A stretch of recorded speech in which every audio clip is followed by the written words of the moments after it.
सांगली शहरामध्ये गुंतवणुकीचा विचार करताय? कमर्शियल लोकेशन हवं आहे?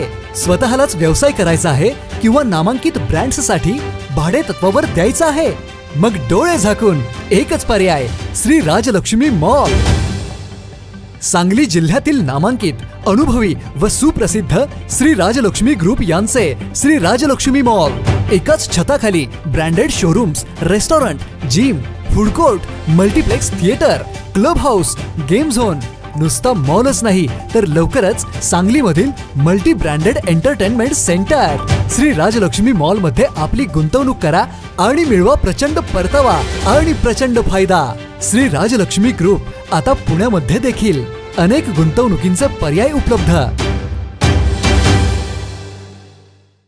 जतमध्ये आज जी घटना घडलेली आहे त्या घटनेचा मी तीव्र शब्दामध्ये जाहीर निषेध करतो.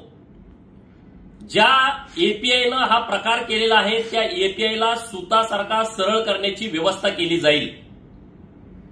प्रतापगडाच्या पायथ्याशी छत्रपती शिवाजी महाराजांनी अफजल खानाचा कोतळा काढला हा इतिहास 4थीच्या पाठ्यपुस्तकामध्ये आहे. मग हे एपीआय महोदय 4थीच्या पाठ्यपुस्तक फाडून टाकणार आहेत का? या महाराष्ट्रातला धारकरी आणि या महाराष्ट्रातला वारकरी यांच्या हृदयामध्ये छत्रपती शिवाजी महाराजांचा इतिहास आहे. त्यांना हृदयामध्ये स्थान आहे. त्यांना हृदयामधून तुम्ही बाजूला हटवणार आहात का? मी तमाम शिवप्रेमींना आवाहन करतो की महाराष्ट्रामध्ये हिंदुत्ववादी सरकार आहे आणि छत्रपती शिवाजी महाराजांचा अपमान केलेला खपवून घेतला जाणार नाही.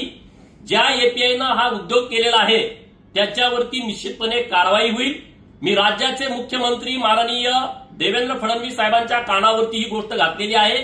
सांगली जिल्ह्याचे एसपी साहेब यांच्याशी सविस्तर बोललेलो आहे आणि त्यामुळं तुम्ही या सगळ्या गोष्टीचा संयम बाळगावा.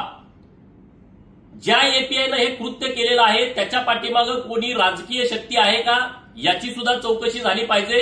कारण 2009ला ज्या नेते मंडळीच्या डोक्यात जंत होता त्यांनी जी दंगल घडवलेली आहे तसा काही प्रकार जतमध्ये करण्याचा प्रयत्न केला जातोय का याची सुद्धा चौकशीची मागणी मी करतोय.